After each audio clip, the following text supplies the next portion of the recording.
અંકલેશ્વરમાં અણુના વર્તના પ્રારંભ સાથે શિવ મંદિરો કુંવારિકાઓથી ઉભરાયા હતા। વિવિધ શિવ મંદિરોમાં યુવતીઓ તેમની બાલિકાઓએ ભગવાન શિવની આરાધના કરી વર્તનનો પ્રારંભ કર્યો હતો।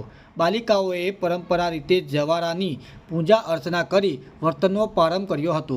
અષાઢ સુદ તેરસની અષાઢ વદ બીજ સુધી 5 દિવસ ગૌરી વ્રતની ઉજવણી કરવામાં આવે છે। ગૌરી એ દેવી પાર્વતીની નામ છે।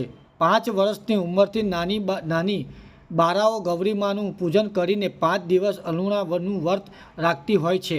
આ વ્રતનું કુંવારિકાઓએ સારા વરની પ્રાપ્તિ અને સુખ જીવન માટે રાખતી હોય છે। ગૌરી વ્રત માટે એક નાનકડા વાંસની છાબડીમાં માટીમાં જવારા નાખીને તેને ઉગાડીને પૂજવા પ્રથા છે, જે કુદરતને અન્નના દેવ તરીકે પૂજવાની સમજણ આપે છે। તેમજ ચોમાસાની ઋતુમાં જવારામાંથી ઉગતા ગોળો નાની બાળાઓમાં ક્રોટકપણા સર્જાય છે।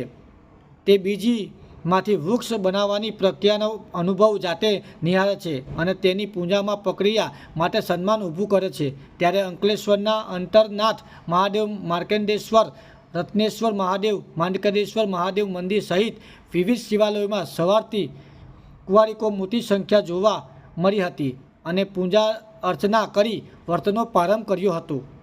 જય મહાદેવ।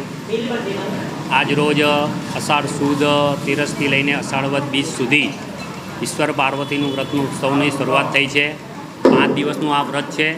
5 દિવસના વ્રતની અંદર કુંવારી કન્યાઓ, સૌભાગ્યવતી કન્યાઓ, બહેનો 5 દિવસ સુધી ઉપવાસ કરે છે। એક ટાઈમ મીઠા વગરનું ભોજન કરે છે અને 5 દિવસ સુધી ભગવાન ભોળાનાથ અને ઈશ્વર પાર્વતીનું વ્રત પૂજન કરે છે। કારણ કે ઈશ્વર પાર્વતીનું વ્રત કરવાથી એમના જીવનમાં એમનો ઘર સંસાર, એમનું સૌભાગ્ય અને સારું ઘર પાત્ર મળે, સારો વર મળે, એટલા માટે આ 5 દિવસનું વ્રત દરેક બહેનો, સૌભાગ્ય બહેનો અને કુંવારી કન્યાઓ 5 દિવસ સુધી આ ભગવાન ઈશ્વર પાર્વતીનું વ્રત કરે છે। આજરોજ અંકલેશ્વરના શ્રી અંતરનાથ મહાદેવે શ્રી આ કુંવારી કન્યાઓનું પૂજન થાય છે અને 5 દિવસ સુધી આ વ્રત ચાલશે।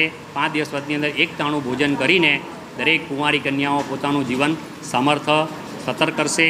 એવા ભોળાનાથને આપણે પ્રાર્થના કરીએ કે એમના જીવન માર્ગને ભગવાન એમને સુખી રાખે, એમનું દાંપત્ય જીવન પ્રભુ એમનું સુખ સંપત્તિ રહે। જય મહાદેવ।